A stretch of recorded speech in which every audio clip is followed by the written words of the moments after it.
고민을 해야 된다고 그럼 생각합니다. 이사장님께서 생각하시는 농촌의 지금 위기라고 지금 판단할 수가 있는데 네. 그거에 대한 해결 방안은 또 무엇이라고 생각하십니까?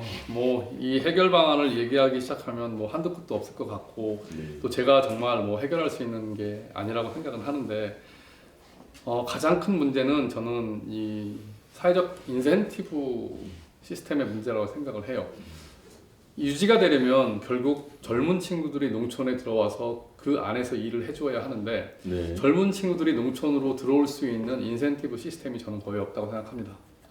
우리가 의과대학 내에서도 유망한 과들이 있죠. 그 과가 유망한 이유는 거기에만 가면은 다른 데보다는 돈을 많이 벌 수 있기 때문에라는 사회적 보장제도 때문에 그런 것인데 농촌에 들어와서 농사를 짓는다는 것에 대해서는 그런 보장이 거의 되어 있지가 않기 때문에 경쟁력 있는 청년들이 농촌으로 들어올 수가 없고 우리가 미래사회의 농촌을 걱정한다면 청년들이 없는 농업을 우리가 생각할 수가 있나? 청년들이 없는 농촌을 우리가 생각할 수 있나? 굉장히 저는 심각하게 받아들여야 된다고 생각하고 그렇죠. 지역사회에서 네. 같이 고민하고 해결을 해야 될 문제가 바로 그 문제라고 저는 생각을 합니다.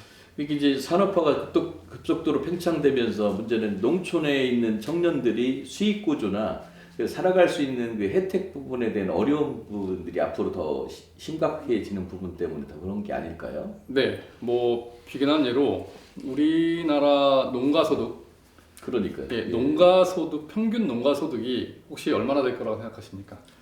제가 알기로는 그래도 한 2천만 원 이상은 맞지 않을까. 그러니까 농가소득 중에 농업소득만, 그러니까 농업 생산을 통해서 농가가 벌어들이는 수입은 연 1,000만 원입니다. 근데 그래요? 매출이 네. 1,000만 원이기 때문에 비용을 제외하고 나면 실제로 농업소득을 통해 가지고 경제활동을 영위한다? 저는 거의 지금 불가능한 상황이라고 보고 있어요. 근데 이런 상황에서 청년들한테 귀농을 해서 농사져라? 사실은 난센스라고 생각을 하고 있고요.